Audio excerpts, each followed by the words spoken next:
Good morning. Super excited to be here to share with you some of the things we did at boot camp. We made this compost pile for boot camp to show you the hands-on. Sometimes when people are first starting out with compost, it can be really hard. That's why I do boot camp, is because for some people, most people actually, most of the people who watch my videos on gardening, they struggle to actually accomplish compost. Compost is hard. If you come here and you're able to put the compost together, you can see it, you can touch it, you can smell it, you can look at the color, you can understand the textures, and we're playing with compost. We make gardens out of compost. We see the composts, the different types of compost. I have the vermicompost, which is the worms. I have this thermophilic compost, which gets hot and you turn it. And then we have the no-turn compost, which stays aerobic. It's in the root cellar up there. I call it the root cellar, but it's the compost root cellar. Well, when you come and you see and you understand, it's much easier to put that together and make it happen. It's been 3 days now since the people were here at boot camp and put this together. We made this on the second day. And so it's been 3 days, and this temperature is up at 142 degrees. So that's pretty great. Last night it was at like 90 degrees. So it has really started to work.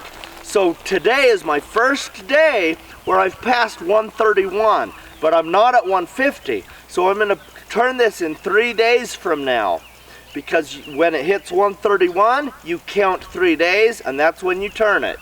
So this is pretty awesome, but I just wanted to show you some of the things we do at boot camp. So we had all of these blue tubs here.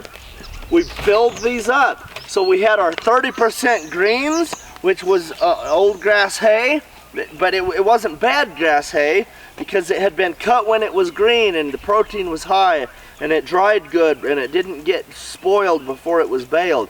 So it was preserved really well. It was a high quality hay. So that was my green component. And then we had peas, because I have some field peas. We have extra field peas, and so we're using those as a high nitrogen. Now remember, your greens and high nitrogens are both bacterial food, but the high nitrogen heats up fast and it stays hot for long enough that this can be a good thermophilic compost that will kill the weed seeds and any pathogens that might be in here. So we have the browns, and the browns were a combination of old wood chips, new wood chips. See, here's this layer right here. These are the browns, old wood chips, new wood chips, and I even had some pecan shells that we put in there. What about this apple? Wonder if you can see this apple.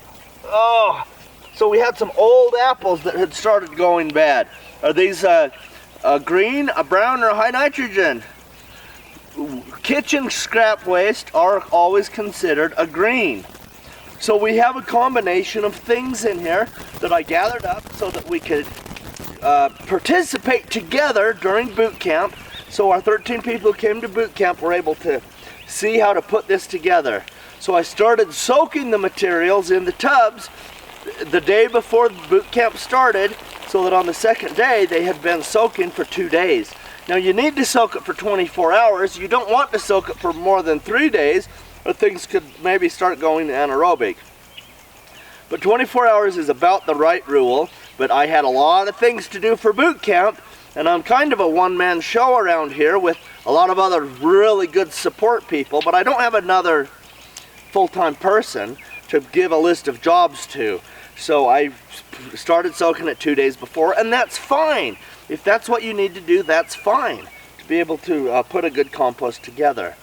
So anyway, here's the compost pile. I'm super excited because we're at 142 degrees, and so it is working. And the nights are in the 30 degrees and the very high 20s for the next 10-day forecast.